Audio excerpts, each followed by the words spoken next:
bonjour à tous et à toutes. Je suis très heureuse de vous retrouver aujourd'hui dans ce nouveau live métier avec My Future. Donc voilà, je suis Sixtine et je serai l'animatrice aujourd'hui. Je vais interviewer une professionnelle aujourd'hui, donc j'ai hâte d'avoir tous vos retours parce que, encore une fois, comme d'habitude chez My Future, les lives sont participatifs, donc je compte sur vous pour mettre un maximum de questions dans le chat. Voilà, on vous invite vraiment à commenter, de dire d'où est-ce que vous venez, qu'est-ce que vous faites, qu'est-ce que vous voulez faire plus tard. Posez aussi toutes vos questions. Le but, c'est vraiment qu'on apprenne un peu mieux à connaître des métiers qu'on ne connaît pas vraiment si bien ou dont on ignore vraiment la réalité du terrain. C'est un peu le but chez My Future. On essaie de vous faire découvrir un maximum de métiers tout en rencontrant des professionnels qui l'exercent. Alors j'en profite pour faire des spéciales dédicaces aux collèges qui nous suivent aujourd'hui. Je sais qu'on a le collège Saint-Viateur, Condorcet à Dourdan, Tingoni, le collège à Malraux, la Croix de l'Orme de Montholon, Notre-Dame de Touted, Stendhal, Louis Aymon, Voltaire de Besançon, etc., etc. Il y en a beaucoup pour que je les cite tous, donc n'hésitez pas à dire en commentaire d'où est-ce que vous venez et bien sûr de faire vivre le chat. C'est vraiment le but, c'est vraiment ce qu'on recherche. Donc sans plus attendre, je vais vous annoncer le sommaire. Qu'est-ce qu'on va faire durant ce live métier? Alors, il s'affiche à l'écran. Pour commencer, on va demander à notre professionnel du jour en quoi consiste son métier. Alors, elle a préparé des slides, donc j'ai trop hâte que vous voyez tout ça parce qu'il y a plein de choses à regarder. Ensuite, on va voir son parcours, on va voir ce qu'elle aime le plus et ce qu'elle aime le moins. Enfin, on va voir les anecdotes et on finira avec toutes les questions que vous posez le plus souvent lors des lives. Et sans plus attendre, je vais présenter la professionnelle du jour. Il s'agit de Valérie. Comment est-ce que tu vas, Valérie? Très bien, merci. Bonjour à tous. Bon, en tout Trop cas, on contente est d'être très heureux là.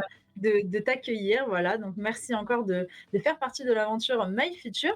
Et donc, pour commencer, est-ce que tu pourrais nous donner l'intitulé de ton métier de la manière la plus simple possible, en une ou deux phrases? Alors, je suis, designer graphique indépendante et je crée essentiellement des identités de marque et des sites internet pour les entreprises. D'accord. Donc Alors, on qu'est-ce va que droit c'est une identité de ouais, voilà, qu'est-ce que c'est une identité de marque déjà pour démystifier la chose pour commencer? une identité de marque, on pourra le voir plus tard, mais en fait, ça commence par un logo, mais c'est également comme une carte d'identité d'entreprise, avec des D'accord. indications, des critères voilà, qui sont détaillés, Pour qu'on mais comprenne en tout de suite. voilà. Ouais, on pourra le voir tout à l'heure, plus en détail. Mais les sites Trop bien. internet, tout le monde connaît et tout le monde connaît les logos, donc c'est déjà Une un bon bonne base, début. tu as raison. OK, Voilà. bah, alors sans plus attendre, je te propose qu'on regarde la petite présentation déjà que tu as commencé par faire. Donc voilà, bon, on voit déjà, directement, ton entreprise, du coup, Tip Top. Alors pourquoi ce nom? Oui. Alors tip top, c'est, ce qui convient parfaitement, à quelqu'un, malgré, peut-être, les défauts qu'on peut avoir, hein. Ça peut être, par exemple, un tailleur qui nous va tip top. On n'est pas Mmh. parfait, on n'est pas, les mannequins, mais, le tailleur nous va parfaitement. C'est un peu l'idée, voilà. Ce serait le OK, design qui nous va parfaitement. d'accord. OK, bon, bah, très bien et alors où est-ce que tu te situes? Alors, je suis pas dans mon bureau, d'habitude, parce que ma connexion n'est pas suffisante dans mon petit village, mais je suis donc près de Lourdes. Donc on voit sur la slide que je suis, au sud de la France, entre Tarbes et Pau au sud. Et Ouais. si on passe à la suivante, c'est Google Maps, on voit que je suis dans le vert là. La ville, la plus proche, c'est Lourdes, donc elle est connue, pour les pèlerinages et moi je suis dans un petit village, éloigné, voilà et Ah, c'est voilà beau, la hein? vue que j'ai de ma fenêtre. Donc voilà, on peut comprendre pourquoi je choisis d'être, dans la nature. Voilà, j'ai ce spectacle, tous les jours Ah ça, c'est et vrai que c'est cool. ouais et je voulais présenter un petit peu, mon lieu de travail. Donc c'est dans mon domicile, comme beaucoup d'indépendants, pas tous, mais, pas mal, en tout cas dans notre coin. Au rez-de-chaussée, j'ai mon petit coin, bureau et mon petit coin alors je sais pas si vous voyez, il y a un tableau blanc, il y a un tableau en liège. Voilà, et on Mmh. travaille, on fait du brainstorm, Ah ça, c'est trop bien sur parce que place. du coup, c'est vraiment tu t'es créé un peu tout ton univers et je pense que c'est aussi important quand on travaille de chez soi, de vraiment, séparer, j'imagine, la vie privée, enfin, en tout cas, l'atmosphère, privée de la maison avec ton studio de travail. Qu'est-ce que tu mets en place, par exemple, pour aider à ça? Alors il y a beaucoup, c'est beaucoup dans la tête en fait, la séparation entre le travail et le personnel. Il Mmh. faut bien se mettre des limites en fait, parce qu'on aurait envie de peut-être des fois quand le projet nous passionne, de passer beaucoup de temps, et de s'enfermer dans son bureau. Mais voilà, en mettant des limites. Mais sinon, c'est vrai que les limites géographiques avec un bureau bien clair, ça aide beaucoup. Je ne sais pas si j'ai Bah, là, répondu à on la voit. question. Bah, si, si, carrément. Là, il y a Delaby sur le chat qui nous dit on signe pour avoir les mêmes conditions de travail. Là, ça donne envie. C'est sûr. Mais je sais qu'on l'a vu aussi pendant le confinement aussi pour les élèves qui avaient des cours en visio. C'est vrai que c'est pas toujours simple de se mettre psychologiquement dans l'état de travail en fait quand on est depuis chez soi, même si bon, ça a aussi des avantages d'être en télétravail pour le coup. Et donc, alors ensuite, je te laisse un petit peu nous présenter un peu mieux aussi ton métier. Alors, Alors justement, j'avais répondu en une phrase en quoi consiste le métier. En fait, je ouais. travaille avec des entreprises, donc je les aide à, alors je ne sais plus ce que j'ai ensuite dans la slide. Bah, je vais Excuse-moi. peut-être soumettre Voilà, à propos. voilà, pardon. Mon support est sur le côté, je ne l'ai pas regardé. Alors, j'aide les entreprises à faire connaître les produits ou services qu'elles offrent à un public. Donc, on va cibler un public particulier. Donc, par Mmh. exemple, on va pas proposer, on va pas cibler les, on va dire les très seniors, donc ceux qui sont en maison de retraite, pour, par exemple, Ouais, vendre des survêtements Adidas ou Nike, par exemple. ouais. Donc, on va cibler un public qui est cohérent avec ce qu'on offre Mmh. et on va communiquer pour qu'ils aiment nos produits ou nos offres de services et qu'ils les achètent ou qu'ils deviennent clients. Donc, j'aide Bah, les bien sûr, entreprises à faire. Alors, c'est ça comme pourquoi dans la prochaine, je crois, la prochaine slide, je disais ouais. pourquoi. Parce que justement, les entreprises, elles sont expertes dans leur domaine, mais elles ne savent pas toujours comment communiquer efficacement. Donc, comment Mmh. se présenter. Il y a une grande difficulté à le faire. Donc, on est là pour les aider parce on est un regard extérieur. Mmh. Et donc, on les aide à savoir comment communiquer. Et ça permet en fait de développer la clientèle parce que la raison principale de la mort d'une entreprise, c'est qu'elle n'a pas suffisamment de commandes, donc pas suffisamment de clients. Et c'est une Mmh. réalité de tous les jours, en fait, hein. Il faut Bien savoir qu'il sûr. y a énormément de petites entreprises, hein, je crois que c'est 70%, je l'ai entendu hier à la radio. Et dans Ouais, ces c'est énorme. 70%, sur le département, il y a 67% qui sont des indépendants qui ont 0 à 2 salariés. Donc 0, c'est OK. comme moi, j'ai pas de salarié. Je suis une Mmh. gérante d'une EURL, voilà, entreprise D'accord, individuelle. d'accord. OK, très bien et donc alors tu leur proposes, au final, des outils de communication, c'est ça? C'est ça. Et on va réfléchir justement à la pertinence de la cible, de comment est-ce qu'on va annoncer le message. Et tout ça, ça vient en amont, donc avant le travail sur le logo, par exemple, ou la Ouais. refonte d'une identité visuelle qui est un logo plus un univers graphique, donc des visuels, des photos, de l'imagerie et tout ça. Et donc, on vient en amont, on va réfléchir à qui est l'entreprise, qu'est-ce qu'elle veut dire, qu'est-ce qu'elle Mmh. propose, comment elle le propose. Et ensuite, on a le côté graphique, donc on va créer avec eux en collaboration. Ouais. Et tout ça dans l'idée de faire prospérer l'entreprise, de la faire durer et que les gens, les salariés et pardon, les directeurs puissent en vivre. Et voilà. D'accord, OK. Donc oui, donc vraiment, il y a tout ce côté de recherche aussi, c'est presque artistique, en fait, c'est même artistique, non? Alors oui, alors la différence entre l'art et le design graphique, c'est intéressant de le dire, c'est que l'art, en fait, l'artiste, il crée pour lui ce qui lui plaît. Il n'a pas de contraintes, à part la contrainte technique du matériau et du support qu'on choisit, mais il n'a pas de contraintes de commande, sauf si on fait euh, un tableau, par exemple, commandé, mais sinon, l'artiste se définit comme quelqu'un qui crée avec son inspiration. Le designer Mmh. graphique, il va utiliser ses talents artistiques au service d'un client, d'une commande, d'un projet.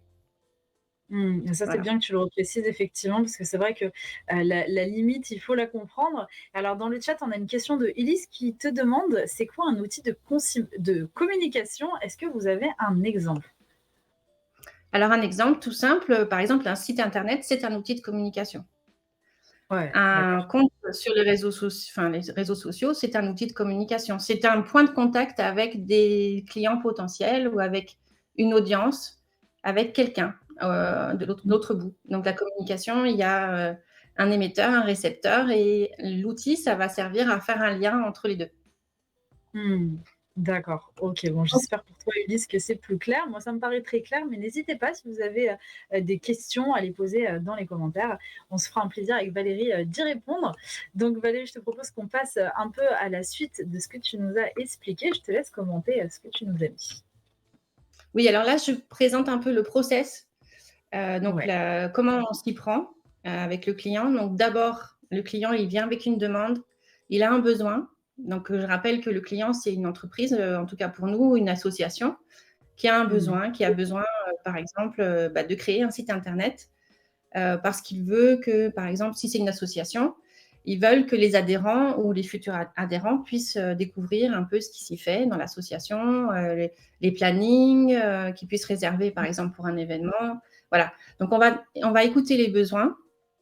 On va découvrir aussi l'entreprise. Est-ce qu'elle est déjà installée? Est-ce qu'elle a déjà une identité visuelle? Donc, un logo avec un univers graphique. Donc, vous Mmh. pouvez penser peut-être comme exemple, Adidas ou Nike, ils ont un univers graphique, de l'imagerie, ils ont des slogans qui sont Mmh. très Qui spécifiques, reste en qu'ils tête. utilisent de façon répétée. Voilà.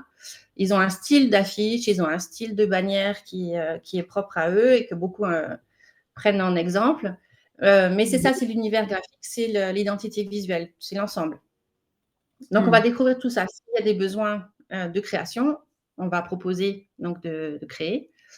Donc ça, c'est la première partie. Il y a beaucoup d'écoute, beaucoup de découvertes. Ouais. Donc ça, on le fait, en tout cas chez TipTop, on le fait sous forme d'ateliers collaboratifs avec des exercices de brainstorm, par exemple. Donc on a des petits exercices sympas et on se découvre comme ça de façon un peu, on va dire Oui. informelle, mais c'est très sympa. Ensuite, OK. on a la deuxième partie qui est la différenciation. Donc c'est très important pour les entreprises de se différencier Mmh. des autres entreprises qui font la même chose. Oui, Pourquoi bien est-ce sûr. qu'on irait acheter chez vous et pas chez un autre? Voilà, donc ça va dépendre aussi peut-être de la mission de l'entreprise. Par exemple, si c'est l'association, elle œuvre pour que les gens puissent manger plus sainement. Mmh. Ça va être différent de l'entreprise qui va juste, enfin de l'association par exemple, qui va juste faire découvrir des recettes ou locales. Là, il y aura Mmh. cette idée d'instruire ou de propager un peu l'idée que c'est important de manger sainement, par exemple. Ouais, bien Donc ça, c'est sûr. une différenciation. Il y a aussi les différenciations par les offres. Alors, je fais la même chose exactement qu'une autre entreprise, mais peut-être que je vais cibler un autre public. Par Mmh. exemple, moi, dernièrement, j'ai décidé de me positionner plutôt pour les petites entreprises qui sont nombreuses dans les Hautes-Pyrénées et qui feraient plus facilement confiance à un petit studio plutôt qu'une grosse agence. Parce qu'en Mmh. essayant de faire compétition aux grosses agences, j'ai aucune chance, par exemple. Ouais. Donc, je vais proposer des offres adaptées aux petits indépendants. Voilà, par exemple. Donc, ce sera une D'accord. différenciation. Ouais, c'est vrai que là, Ensuite, pour ouais. ça paraît tout de suite plus, excuse-moi de te couper, je voulais dire, ça paraît vraiment beaucoup plus clair, c'est vrai, comme ça, je te laisse continuer. Du coup, je pense qu'on en apprend beaucoup. En troisième étape, donc, on a défini les besoins, on a défini comment l'entreprise allait se positionner, on dit, dans son marché. Donc, c'est par exemple, moi, je suis à Omex dans le milieu rural, près de Lourdes. Mmh. Comment je vais me positionner par rapport aux autres entreprises qui font aussi de la com? Chacun à sa place, on le fait différemment. On a des fibres, enfin, de la sensibilité différente, on a tous notre place. Et donc, voilà, on a décidé comment on va se positionner, comment on va être différent des autres. Mmh. Ensuite, il y a la phase création. Donc là, c'est moins un travail collaboratif. C'est plus TipTop qui va travailler, par exemple. qui D'accord. va proposer des solutions. Donc il y a différents process, il y a toujours à chaque étape, il y a une validation de l'entreprise qui dit: «Ben, ça c'est bon» ou «Ça, ça me va pas trop, il faudrait changer ceci», voilà. Donc il y a Mmh. toujours des retours et c'est là qu'on voit qu'on est vraiment au service du client. Donc si Ouais, on bah, n'aime pas forcément. avoir des retours, c'est un peu difficile. Si on est très Ouais. artiste, ça peut être très difficile. Mais si on aime servir, Oui, et si on puis aime c'est créer avec super un challenge, important. avec un défi, C'est très et important ben, aussi on a notre place. Ouais.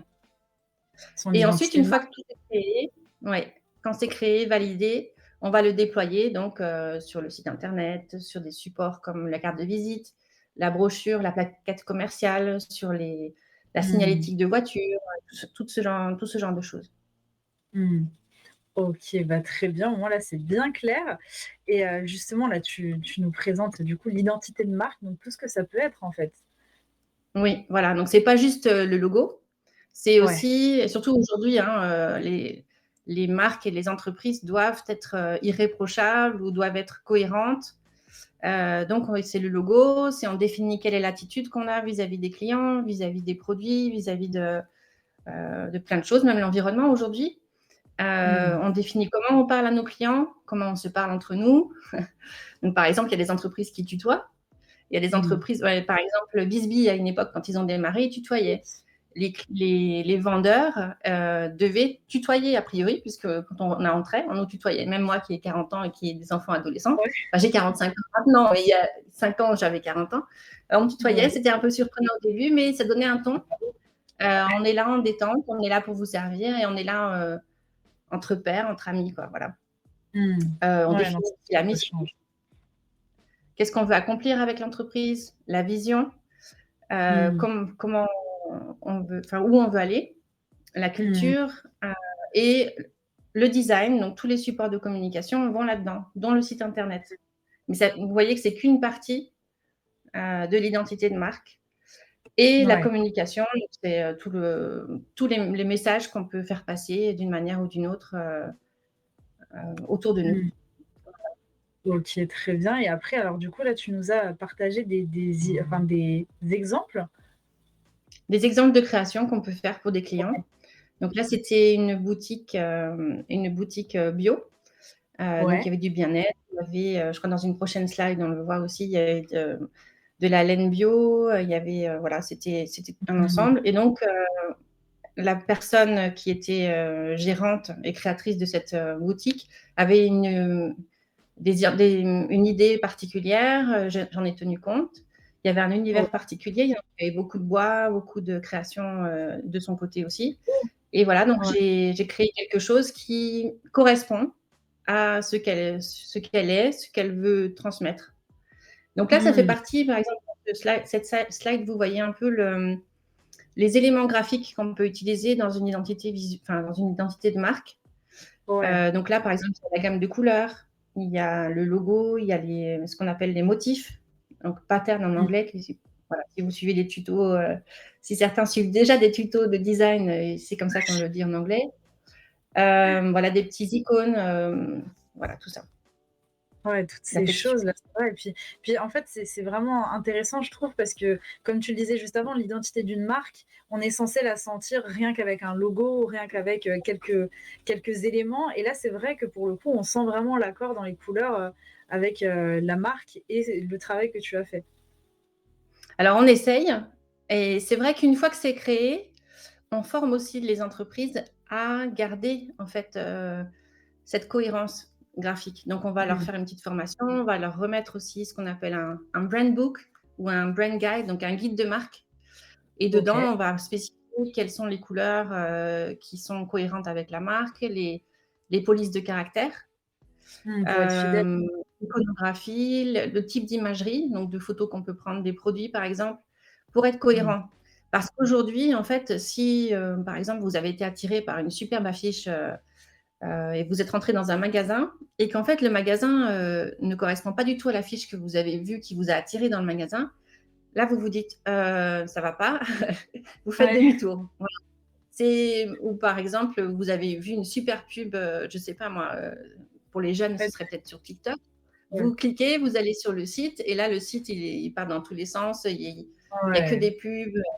Là, vous vous dites non, il y a quelque chose qui va pas. Vous faites pas confiance, vous vous en allez. Donc, ouais, l'idée totalement. de l'identité de marque, c'est créer le lien, créer Ouais. l'adhésion, la confiance. Voilà. Mmh.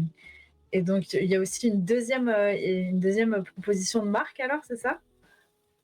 Oui, en fait, c'est des exemples hein, de ce qui peut être fait. Ça, c'était pour une traductrice OK.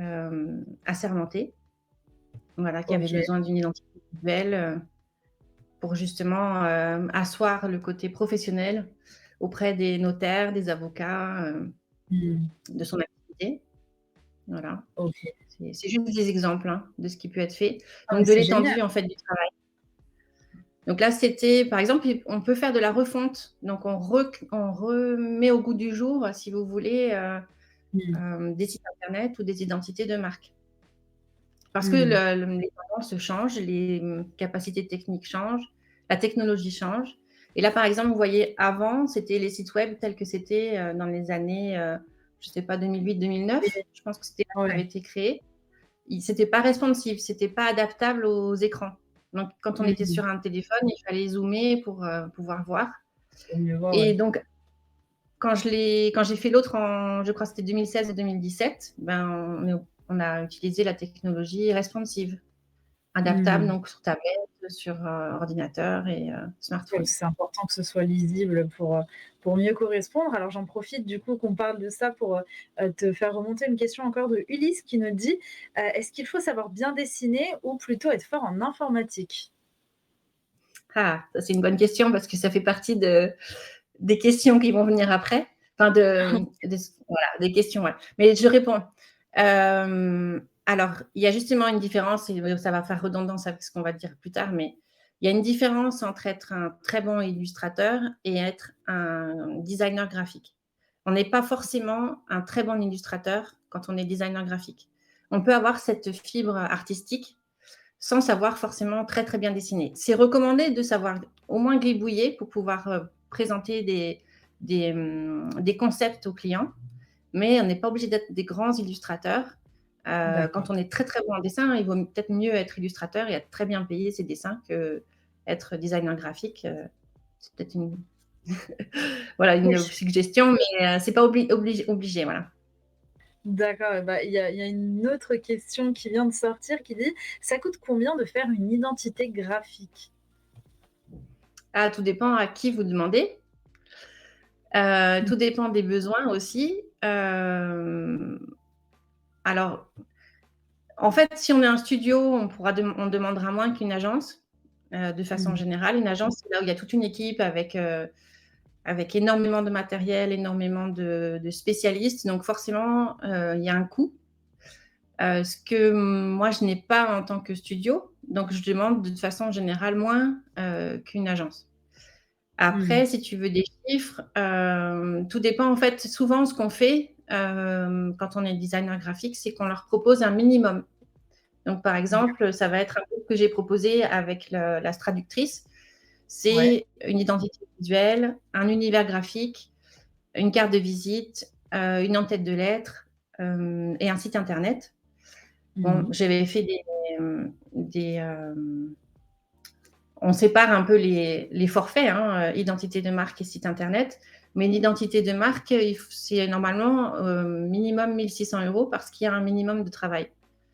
Bah, Et bien site sûr. internet, si c'est site internet vitrine, il faut compter minimum 1 200 € si c'est un tout petit site. Et après, ça Mmh. prend pas mal de temps. Mais je Euh, je m'attendais même à plus parce que quelque part, c'est beaucoup de travail et puis surtout que c'est quelque chose qui va être périn dans le temps, en fait, quelque part. Même s'il va falloir remettre alors, à jour comme vous le voyez, qui ça parfois, va y avoir des mises à jour, mais quand même, c'est un investissement qui se fait sur la longueur.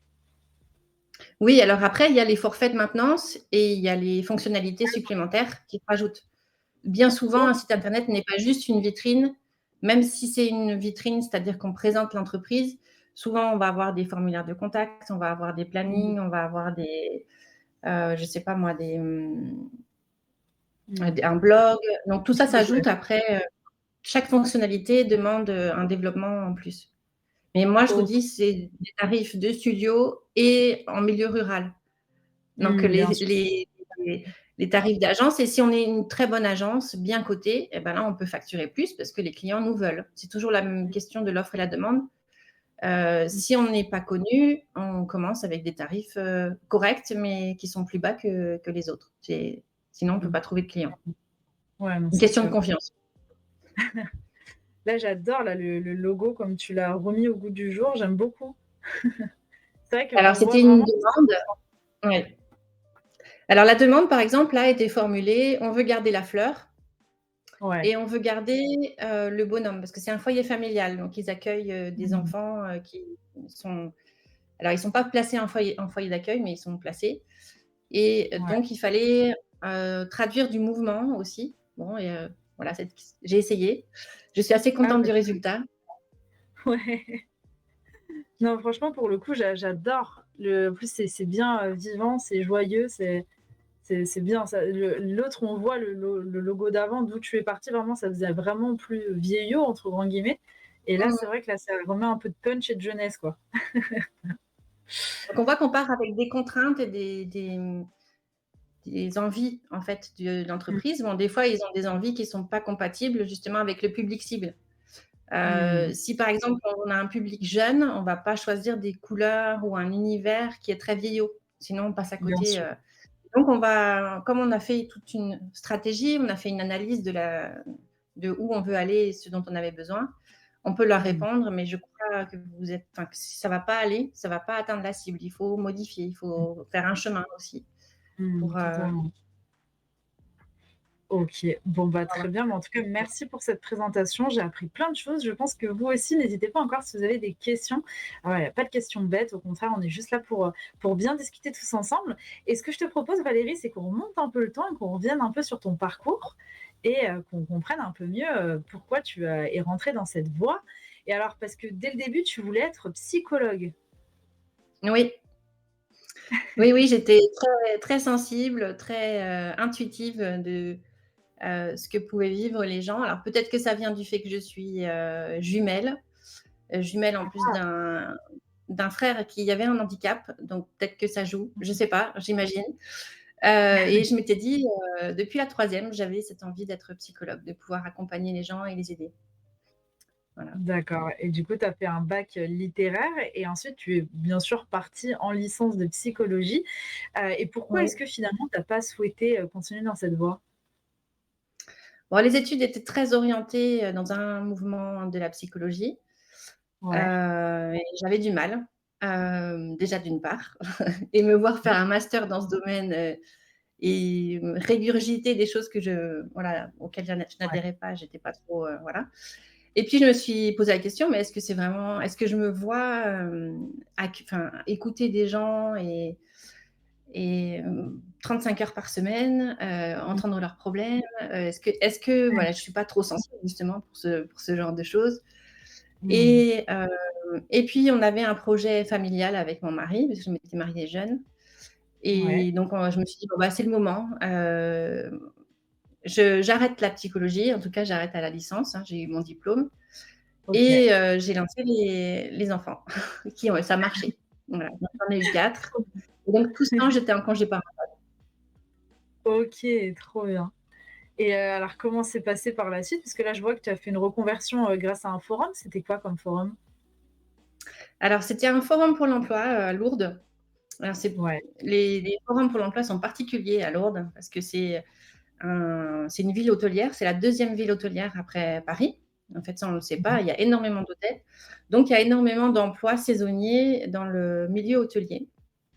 Mmh. Et la sélection est rude, mais moi, ça ne m'intéressait pas, hein, mais il y avait des files de gens en tenue, voilà, de serveurs ou autres qui étaient là. Et finalement, donc j'ai passé ces stands-là, et j'ai vu un stand d'Occitanie, justement avec une bannière, «Formez-vous au multimédia». Et Ouais. donc je me suis renseignée et ça m'avait toujours plu, le multimédia m'avait toujours plu, l'édition, le monde de l'édition, la création d'images, tout ça, j'aimais bien faire ça avant, et j'en Ouais. avais jamais pensé, en faire un métier. Mais là, je me suis dit: «Ben, s'ils m'offrent une formation», donc la région m'offre une formation, bah, pourquoi pas en profiter? Parce que là, j'avais pas d'emploi. Mes enfants étaient déjà en âge d'aller à l'école, donc le dernier avait 3 ans et C'est voilà, je voulais faire, autre chose de ma vie, travailler et puis finalement la formation m'a beaucoup plu. Donc c'était les logiciels Adobe, donc Photoshop, j'avais fait InDesign. Après bon, je me suis formée, en ligne aussi, à l'Illustrator, au web design. Donc la question tout à l'heure de programmation ou d'informatique, dans les métiers du design graphique, il y a des spécialités et on peut être développeur, on peut être intégrateur, mais c'est bien d'avoir cette fibre quand même un petit peu artistique quand ouais. même pour suivre la direction qui sera Mmh. donnée par le directeur artistique dans une agence ou par le client si on est en direct relation avec eux. Voilà. Totalement. Et ça, c'est bien parce qu'on en parlait lors de notre première rencontre, mais c'est vrai que le côté psychologie t'aide aussi au quotidien dans ton métier. Oui, alors c'est ça qui est marrant, c'est quand on regarde après coup un parcours, on se dit, ben, en fait, ça m'a servi. Je Ouais. c'est ce que me disent les clients quand j'ai demandé des retours, c'est vraiment ce côté écoute, compréhension, un peu intuition, qui leur plaît et qui les surprend un peu. Donc je me dis: «Je suis à ma place» et puis surtout j'aime servir en fait, j'aime le côté social. Mais là Mmh. voilà, je suis au service des clients, mais je suis là aussi pour les aider donc ça correspond. C'est important, le relationnel dans ton métier pour ça. Et ensuite, alors, qu'est-ce que tu as fait? Donc j'ai créé mon auto-entreprise en parallèle, d'une activité, à mi-temps. Donc Ouais, s'il y en a qui nous regardent et qui se posent la question: «Mais j'ai envie de changer de métier, mais je pourrais pas parce que j'ai des engagements financiers et tout ça». mmh, Il faut savoir que c'est possible ce qu'on appelle en anglais overlap. On peut faire, avant de tout lâcher, par exemple, passer à mi-temps dans l'entreprise où on est, se former, et se lancer en auto-entreprise. C'est quand même un statut qui est assez facile, on y entre mmh. facilement, on gère facilement, on peut en sortir facilement. Ouais, c'est C'est vrai que pas c'est trop accessible. contraignant. Mmh, C'est un premier pas, de voir si ça prend, si ça vous correspond, parce que c'est pas évident d'être, indépendant. mmh. C'est-à-dire qu'on est son propre patron, on est responsable en fait, hein, du chiffre d'affaires qu'on fait, et c'est avec le chiffre d'affaires, donc ce qu'on arrive à facturer au client, qu'on va sortir un revenu et c'est pas évident forcément au début, de le faire. D'ailleurs, c'est pas toujours, enfin, c'est toujours pas voilà facile, Ah oui, ça et faut être courageux aussi. c'est un quand on est indépendant, on y pense toujours, hein. Est-ce que j'ai suffisamment de commandes? Est-ce que j'aurai suffisamment de quoi me sortir un salaire? C'est voilà. Mmh. Et donc après, je suis devenue indépendante parce que, j'ai eu cette occasion-là d'être aidée et l'année dernière, je me suis formée aussi en fait, à la gestion d'entreprise. Donc voir tout le panel, D'accord. qui est Ouais, nécessaire pour c'est important l'entreprise. ça quand on Voilà, connaît pas en tant que forcément, c'est responsable vrai de que petite, mmh. oui, parce que moi, je venais plutôt du social, ma famille était plutôt dans le social, même dans le bénévolat énormément. Mmh. Hem, Demander aux gens de nous payer ou de rendre service en échange d'argent, c'est quelque chose qui est pas naturel et on n'ose Ouais. pas forcément demander, on a envie d'aider, mais voilà et après ça nous coûte parce qu'on a donné trop et on n'a rien retiré en et ça, c'est quand même un échange commercial, hein, une entreprise, elle est quand même là pour, faire vivre les employés, les dirigeants. Bah, totalement et puis là, justement, quand on parle des choses, qui sont un peu, moins cool, on va dire, moins évidentes à gérer et les choses que tu préfères, on va y venir justement. Alors dans ce que tu préfères, tu Mmh. m'as parlé du challenge et de la variété. Oui, alors justement, le challenge, c'est qu'à chaque nouveau projet, la question, c'est est-ce que je vais réussir à proposer quelque chose qui va correspondre, au client? Donc toujours cette idée de tip top, hein, qui va Mmh. correspondre, au corps, du client dans le sens, l'entreprise, ce qu'elle veut, ce qu'elle est, ce qu'elle souhaite. Donc ça, c'est le challenge. Donc il y a toujours une phase de questionnement, de recherche et c'est ça que Vraiment. j'aime bien. Et puis la variété, parce qu'on peut être amené à faire énormément de choses, variées en tant que, indépendant, moi, dans un studio de design graphique. Mmh. Et Et autre ensuite, tu chose m'as que j'aime dans mon métier, ouais, le relationnel. ouais, c'est relationnel. Mais Obligé de forcément, couper. Mm. oui. Donc oui, du coup, le relationnel, donc on en a parlé, c'est important. Il y a le lien aussi psychologique, comme on disait, que tu retrouves dans ton parcours. C'est vrai que Mm. parfois, il faut effectivement accepter aussi les critiques, les remises en question des professionnels qui disent par exemple: «Ah non, ça le logo, j'aime pas du tout». Comment est-ce que toi, tu arrives à, comment dire? À séparer, enfin à ne pas être, entre guillemets «blessé» peut-être par ces retours ou des fois tu peux dire: «Ah, c'est pas du tout, ce que le client voulait», par exemple? Alors des fois, c'est pas évident à gérer, ça dépend de la façon dont ils le disent des fois. S'ils mettent un peu des gants, on arrive mieux à le Ouais, prendre, à l'accepter. Si c'est vraiment dit de but en blanc, ah ça j'aime pas du tout. Là c'est un peu plus. Là, il faut prendre un peu de recul et se dire alors qu'est-ce qu'il veut dire par là et poser la question. Qu'est-ce que vous voulez dire par là? Qu'est-ce qui ne correspond pas au projet enfin ce qu'on avait vu ensemble au projet de départ. Et mmh, puis ben, on écoute. De nouveau, on écoute, on se remet en question et on essaie de voir là où il y a véritablement quelque chose à faire. Des fois, c'est mmh, juste une toute petite chose qui gêne la personne et elle dit non de but en blanc, mais des fois, il y a juste une toute petite chose mmh, à changer. mmh, Et oui, c'est un travail quand même. On y met de notre fibre, on y met de nous mmh, dedans, dans le travail artistique. Donc, c'est vrai que il faut apprendre à faire la part des choses, justement. C'est pas nous mmh. qu'on rejette, c'est le logo tel qu'il est présenté. Et ça, c'est Ouais, un travail ouais. personnel à faire. Et avec le C'est temps, ça. avec l'âge, on apprend. Ouais, c'est important de, comme tu disais, dissocier vraiment le travail du personnel.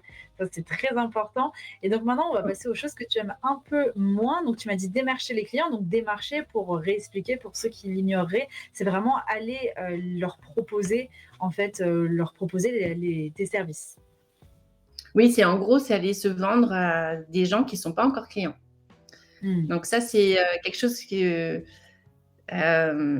j'ai plus de mal. J'ai plus de mal. J'aime bien quand les gens viennent me voir et me disent ah, j'ai besoin de toi, mais aller convaincre des gens qu'ils pourraient avoir besoin de moi, voilà, si je dois apprendre à le faire de façon qui me correspond, Hmm. euh, voilà, mais j'aime moins, mais c'est Hmm. nécessaire. C'est sûr, je comprends.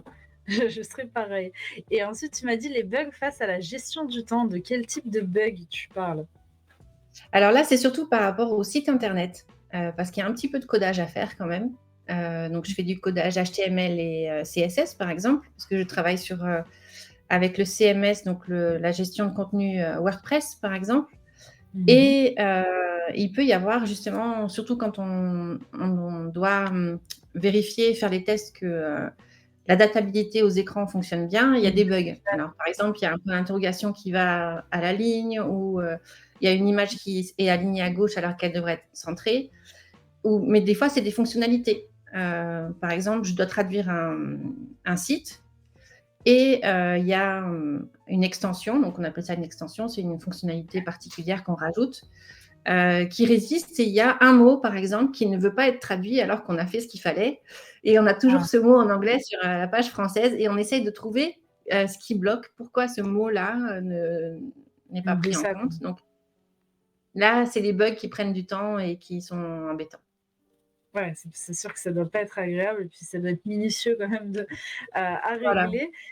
Très bien, donc on va passer ensuite, sur les clichés et les anecdotes. Alors, bah, tiens, on y vient justement. Alors pour être designer graphique, il faut être illustrateur. Tu as un petit peu Donc répondu tout à l'heure. ouais, j'ai répondu. Alors c'est bien, hein, si vous pouvez l'être, tant mieux. Mmh. Si c'est votre fibre, ce sera d'autant plus apprécié dans une agence parce que justement tous les designers graphiques ne le sont pas. Mmh. C'est une aisance que vous avez à pouvoir retranscrire, à traduire en, en dessin ce dont on parle, ce que le client veut. Ça, c'est Mmh. un grand point positif, mais ce n'est pas nécessaire. Vous pouvez faire des gribouillis, des doodles, et le client va comprendre quand même. Par exemple, si c'est pour une Ouais. maquette de site internet ou si c'est pour un logo, on vous dit bah, je veux une abeille, je veux.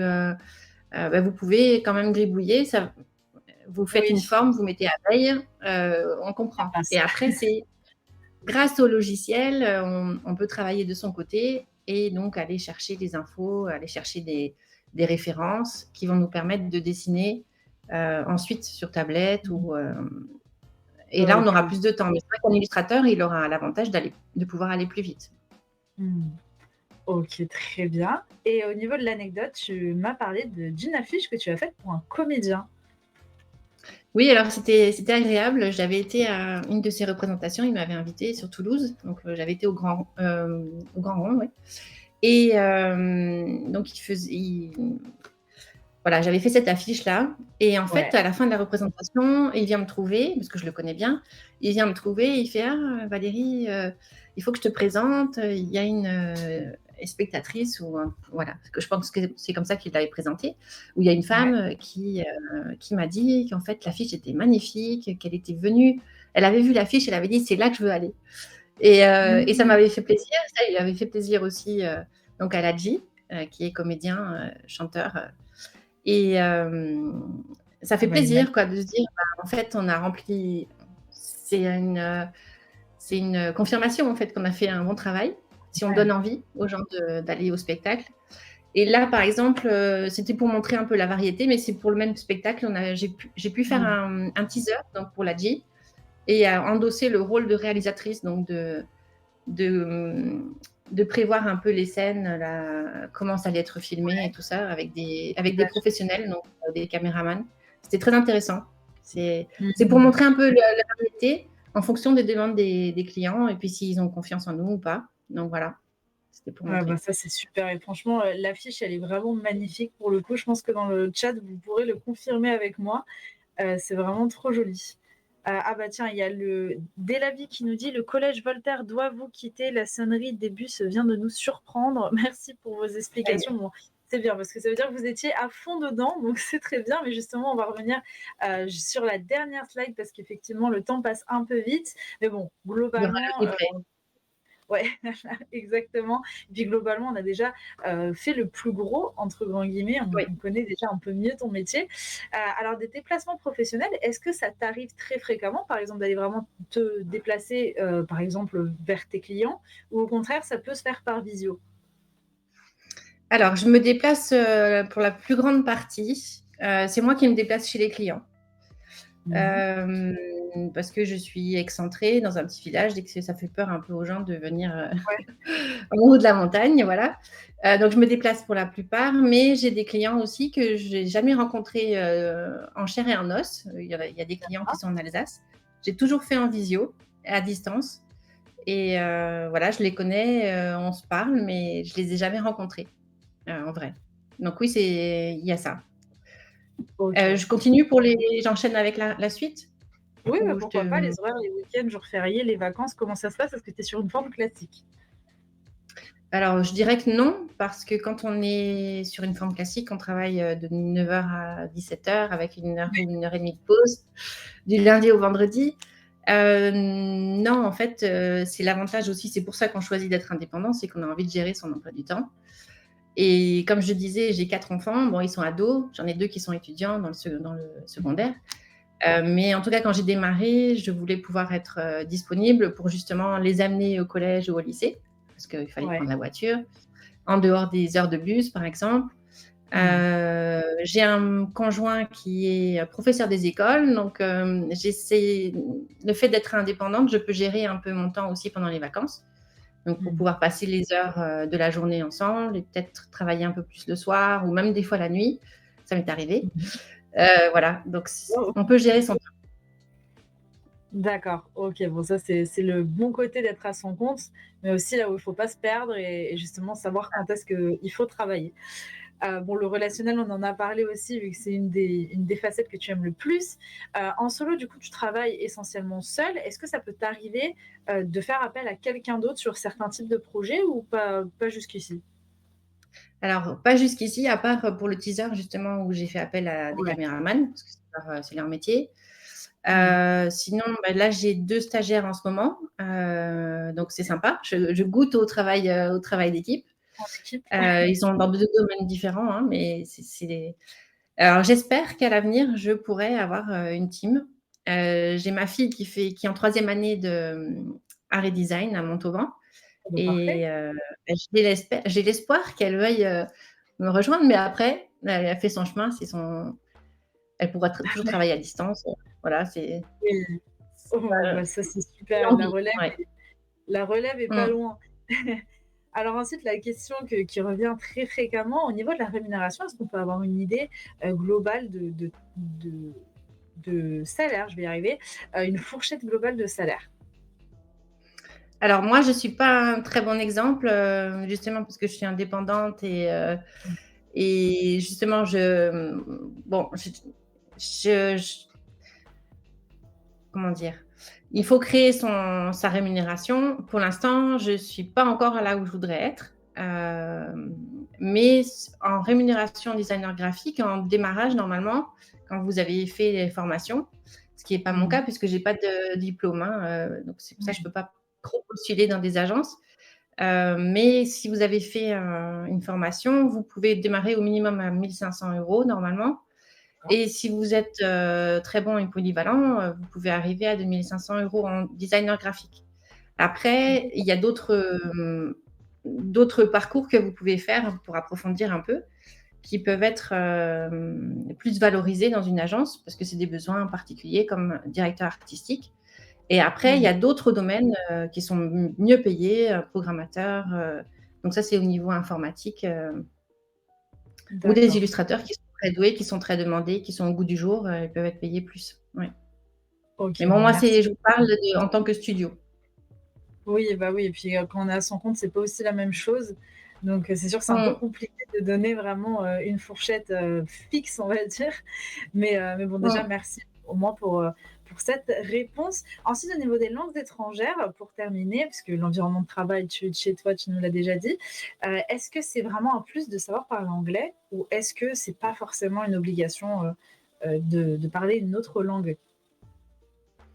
Alors moi, ça a été une richesse de pouvoir parler anglais et d'être à l'aise en anglais.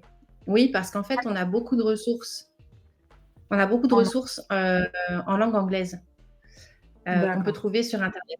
Donc beaucoup de formations, beaucoup d'apprentissages qui sont, au top de ce qui se fait en technologie, en business, en connaissance du business et tout ça. En tout cas aux États-Unis, par exemple, on dit qu'ils ont quand même de l'avance sur nous.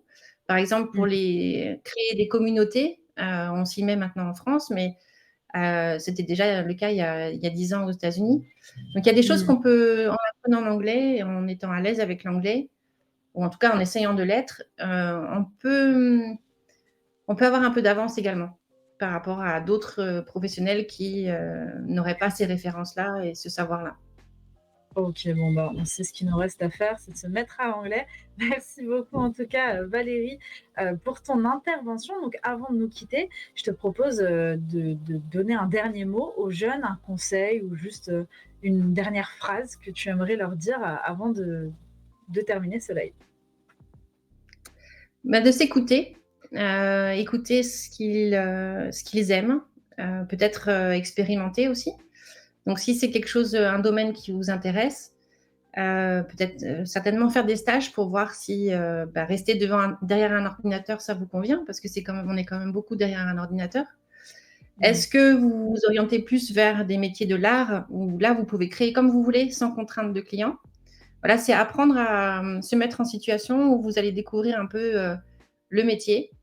Peut-être vous renseigner auprès d'étudiants que vous connaissez dans votre entourage, ou en art, ou en art et design, ou en design graphique, ou en développement web, pour parler, pour voir si c'est quelque chose qui pourrait vous intéresser. Mais les stages, ça peut aider à vraiment réaliser ce que ça veut dire au quotidien. Mmh, Et tout à je crois que c'est ça, c'est être curieux. Être curieux et puis ne pas se limiter à ce que votre entourage peut-être peut vous dire.